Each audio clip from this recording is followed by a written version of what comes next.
우리는 하나님의 말씀을 봅니다. 마태복음 10장 16절로 23절까지의 말씀을 저와 교독하시겠습니다. 보라, 내가 너희를 보냄이 양을 이리 가운데로 보냄과 같도다. 그러므로 너희는 뱀같이 지혜롭고 비둘기같이 순결하라.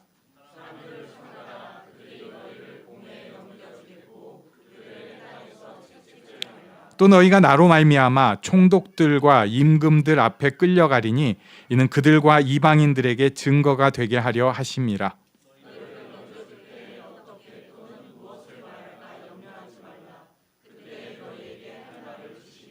말하는 이는 너희가 아니라 너희 속에서 말씀하시는 이 곧 너희 아버지의 성령이시니라.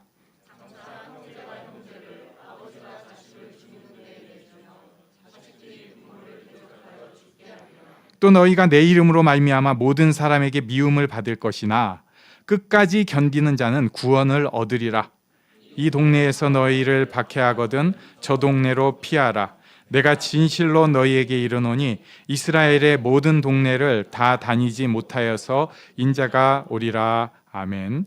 지금 우리는 마태복음 10장에서 예수님께서 제자들을 부르시고 보내시는 말씀을 보고 있습니다. 이것은 제자들께만 주신 말씀 아니고 또 특별히 전도대나 선교사님에게만 하시는 말씀도 아니고 모든 예수 믿는 사람들에게 주시는 말씀입니다. 우리는 다 전도로 부르심을 받았습니다. 또 이 전도라는 것은 특별히 무슨 사명 가운데서 할렐루야 예수 믿으세요 이게 전도가 아니라 우리 삶을 통하여서 예수님이 드러나는 모든 것이 전도다.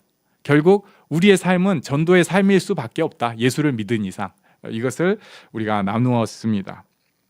그렇다면 그렇게 전도하라고 보내는 예수님의 마음이 어떨까? 그것이 오늘 16절에 나옵니다. 16절에서 예수님 마음 봅니다. 한번 같이 읽겠습니다. 16절 시작. 보라, 내가 너희를 보냄이 양을 이리 가운데로 보냄과 같도다. 그러므로 너희는 뱀같이 지혜롭고 비둘기같이 순결하라. 보라! 강조예요. 보라. 현실이 어떻습니까? 세상은 이리때가 득실한 세상입니다. 양을 삼키려고 해요. 양을 해치려고 합니다. 원래 세상은 아름답고 교제가 있고 갈등과 아픔과 죽음이 없는 곳이었습니다. 그런데 죄가 들어오면서 땅은 저주를 받고 인류는 고통과 죽음, 절망, 그 속에서 시기하고 서로 밟게 됐습니다. 세상이 약해졌어요. 인간이 선하지 않습니다. 못돼 먹었습니다. 죽음과 저주, 시기가 횡행한 곳이 바로 이 땅이 되었고 예수님께서 그곳으로 제자들을 지금 보내는 상황입니다. 그러니까 전쟁터로 막 총알 쏟아지고 누가 또 크게 다쳤고 이런 소식이 계속 들리는 전쟁터로 자식을 보내는 심정이 지금 예수님의 심정이라고 할 수 있습니다.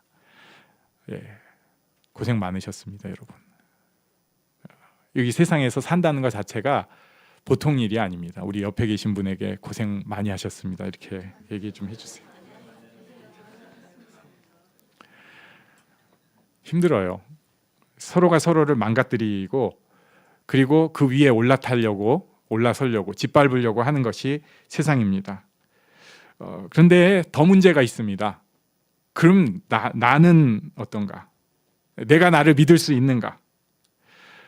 내 안에 악이 있습니다. 분위기 좋으면 교회에 있으면 은혜 가운데 있으면 잘 지내지만 뭔가가 찌그러뜨려지기 시작하면 찌그러지면은 이상한 짓을 하는 것이 바로 납니다. 그래서 나에게도 속을 수 없어요. 내가 뭐라도 조금 된 줄 알았는데 곧 알게 됩니다. 아직 멀었다. 한참 멀었다. 내가 이제 예수님 마음 조금 전혀 아니라는 것을 알게 됩니다. 그래서 세상은 정말 아슬아슬합니다. 예수님께서 보시기에 양을 이리때 가운데 보내는 그 아슬아슬함을 느끼고 그런 곳이 바로 세상이에요. 이 세상에서 어떻게 살아야겠어요?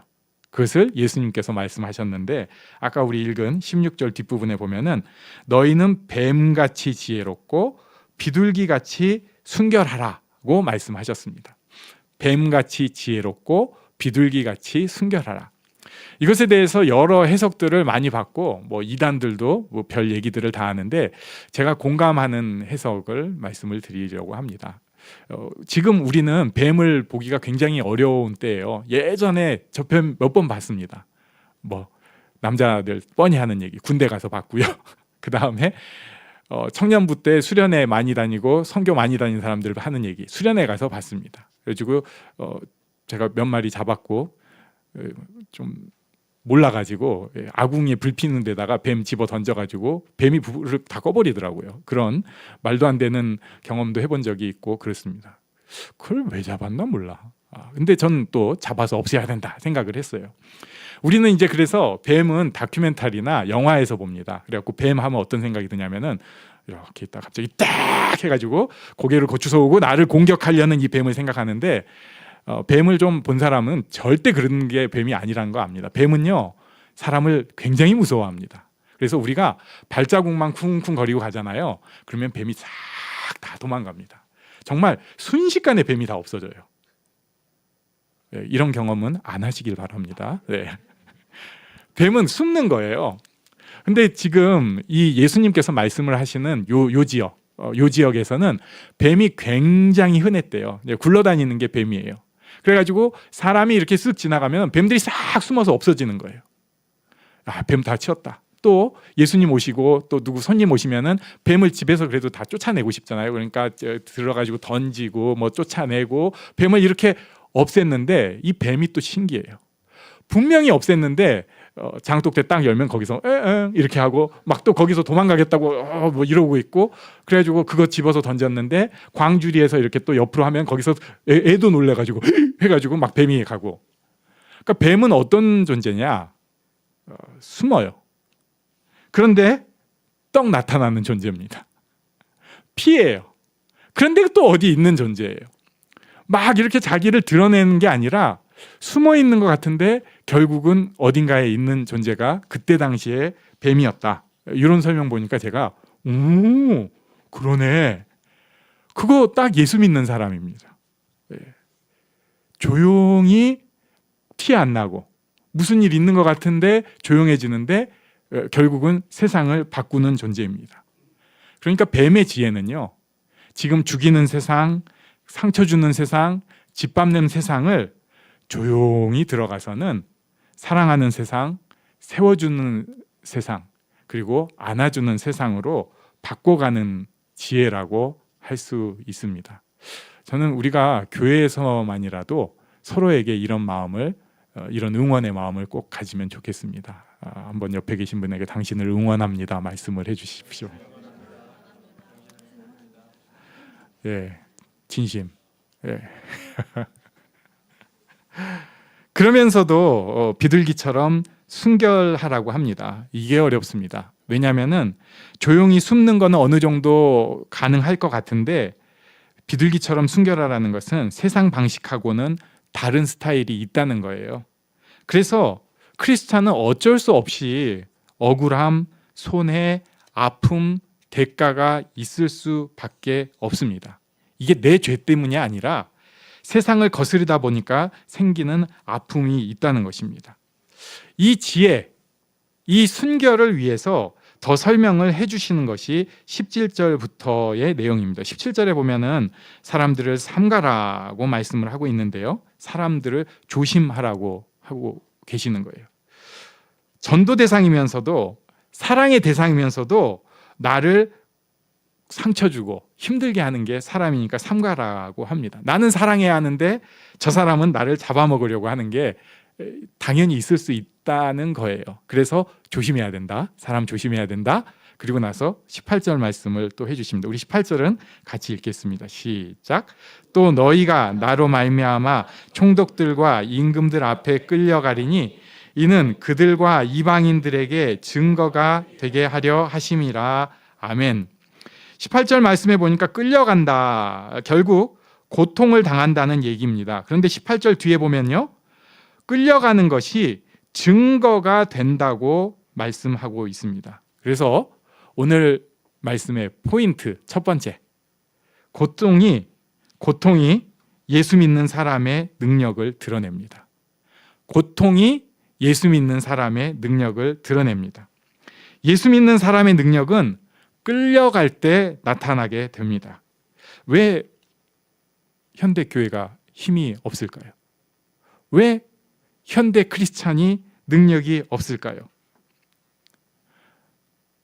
불편한 일, 억울한 일, 고통 절대 안 당하려고 해서 그렇습니다. 분명히 요즘 세상에서 누군가가 불편하고 억울한 것은 있어서는 안 되는 일이에요. 교회 안에 그런 일이 횡행하면은 당연히 바로잡아야 되고 없애야 하는 것이 마땅합니다. 그게 맞아요. 그러나 사람과 사람들이 엮여서 살면 거기서 불편하고 억울한 일, 고통이 생길 수밖에 없습니다. 우리가 할 수 있으면 그 일들을 없애고 구조적으로 없애려고 하고 그건 불이야, 그건 잘못된 일이야, 이건 안 돼, 이게 갑질이야 이렇게 하면서 고쳐야 되지만 그럼에도 생길 수밖에 없는 일이라는 것이에요. 그런데 크리스찬은 그런 고통의 순간에 자기가 증거된다는 것입니다. 헌신하고 손해보고 고통이 있을 때 예수가 증거됩니다. 교회에 어려움이 생기고 갈등이 생겼을 때 예수가 증거돼야 됩니다. 가정에 어려움이 생기고 갈등이 생겼을 때 예수님이 드러나야 합니다. 내 안에 갈등이 생기고 고통이 느껴질 때 예수님께서 주인 되셔야 합니다. 네. 고통은 예수님을 드러낸다. 고통은 예수 믿는 사람의 능력을 드러낸다는 것입니다. 그리고 우리 19절과 20절로 가보겠습니다. 우리 한번 여기를 같이 읽습니다. 시작. 너희를 넘겨줄 때 어떻게 또는 무엇을 말할까 염려하지 말라. 그때 너희에게 할 말을 주시리니 말하는 이는 너희가 아니라 말씀하시는 이 곧 너희 아버지의 성령이시니라. 아멘. 그때 이런 고통의 순간에 우리가 해야 되는 거, 오늘 포인트 두 번째인데요. 염려하지 말아야 합니다. 예. 이걸 좀 다른 말로 하면요, 힘 빼야 합니다. 이걸 또 다른 말로 하면요, 맡겨야 합니다. 지금 고통의 순간에 우리가 해야 하는 것, 힘 빼는 것, 맡기는 것, 염려하지 않는 것입니다. 변호는 내가 하는 것이 아니고요, 우리 지금 읽은 대로 내가 하는 것이 아니고 성령께서 하셔야 합니다. 나를 돌보는 것, 궁극적으로는 성령께서 하시는 일입니다. 물론 우리는 본능적으로 나를 보호하고 그게 잘못된 거 아니에요. 예를 들면 무슨 일이 있을 때 이게 꼭 좋다고 말할 수는 없지만 좀 싸나워질 필요도 있습니다. 예. 한번 으르렁 해줘야지 좀 나아질 때도 있어요, 분명히. 그리고 어떨 때는 세상의 지혜를 우리가 사용해야 될 때도 있습니다. 나를 보호하기 위해서 그럴 수 있어요. 돈 사용할 수 있죠. 인맥 사용할 수 있어요. 지금까지 내가 살아온 노하우도 사용할 수 있을 것입니다. 그러나 놓치지 않아야 되는 게 있는데, 궁극적으로 나를 보호하는 것이 나 아니에요. 궁극적으로 나를 보호하시는 것은 성령님의 일입니다. 하나님께서 나를 보호해 주시는 것을 믿는 사람이 크리스찬이라는 거예요. 우리가 나를 보호는 하지만 막 사는 게 아니에요. 나를 조심스럽게 돌봐야 되지만 궁극적으로 나를 돌보고 보호하고 변호해 주시는 분은 하나님이시라는 겁니다. 그래서 내가 아등바등 나 혼자 사는 것처럼 그렇게 사는 것이 아니라 성령께 맡기는 거예요. 이것을 힘 빼기라고 하고요, 맡기는 거라고 하고요, 염려를 버리는 것이라고 얘기를 합니다. 그런데 이 힘 빼고 맡기는 일이 굉장히 어렵습니다. 궁극적으로 하나님께서 하신다, 이거 굉장히 어렵습니다. 우리가 다 믿음으로 갖고 있다고 하는데 실제로는 아주 어렵습니다. 목사가 설교로 하는 거 지도 말하기는 쉽죠. 듣기도 쉬운데 이게 삶에서 실제로 힘 빼기, 성령께 맡기기는 정말 우리가 죽을 때까지 해야 하는 힘든 훈련입니다. 그래서 모세가 미디안 광야에서 40년 동안 힘 다 쫙 뺐어요. 우리가 생각할 때는 이집트 왕자가 쓸모가 많은데 하나님께서는 힘 뺀 사람이 쓸모가 있으니까 40년을 쫙 빼가지고 노인 돼가지고 얼마나 행색이 초라했을까, 그 사람을 쓰셨습니다.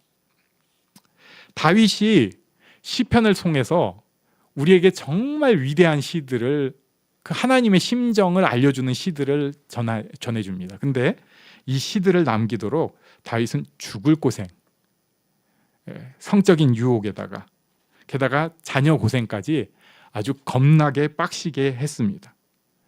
베드로 같은 사람도 성경에 기록된 망신만 해도 꽤 많습니다. 아니, 제가 생각할 때 이불킥을 제일 많이 찰 사람 베드로. 저도 비슷하지만 훈련을 한 거예요. 힘빼기 훈련. 바울도 그 전도하면서 선교하면서 곳곳에서 광야 생활을 계속 겪어 나갑니다. 남 얘기가 아니고요, 우리 얘기입니다. 하나님께서 쓰시는 사람은 힘 빼야 합니다. 평생을 통해서 훈련 받아야 됩니다. 다 힘 빼야 합니다. 성령께 맡겨야 합니다. 우리 지난주에도 본 말씀 한 번 더 같이 읽으려고 합니다. 베드로전서 5장 7절 시작. 너희 염려를 다 주께 맡기라. 이는 그가 너희를 돌보심이라. 아멘. 이것이 우리 삶이 되기를 원합니다. 그런데 아직 고난이 덜 끝났습니다. 21절과 22절에 보면은 형제가 형제를, 아버지가 자식을, 자식이 부모를 이렇게 대적하여 죽게 할 것이다. 또 너희가 내 이름으로 말미암아 모든 사람에게 미움을 받을 것이나 끝까지 견디는 자는 구원을 얻으리라. 이렇게 말씀하고 있어요. 왜 21절, 22절 말씀이 있는가? 이것은 그때 당시 나를 지키는 제일 기본적이고 가장 확실한 단위가 가정이었기 때문에 그렇습니다. 가정이 나를 돌보는 거예요. 지금은 우리를 돌보는 여러 수단이 꽤 많아요. 뭐 보험도 있고요, 국가도 있어요. 그래서 우리가 훨씬 편하게 삽니다. 뭐 개인 뭐라고 하죠? 혼자 사는 가정이 가능한 이유예요. 근데 이때 당시는 혼자 사는 가정은 이게 힘들어요. 이론이나 가능하지 혼자 살아서는 살 수가 없는 때였어요. 가족이 이렇게 딱 돌봐야 되는 그때입니다. 그런데 그 가족이 예수님 이름 때문에, 예수 믿는 것 때문에 오히려 우리를 힘들게 한다는 거예요. 그러면은 여기서 필요한 것이 뭐다? 견뎌라, 견디다, 견뎌라입니다.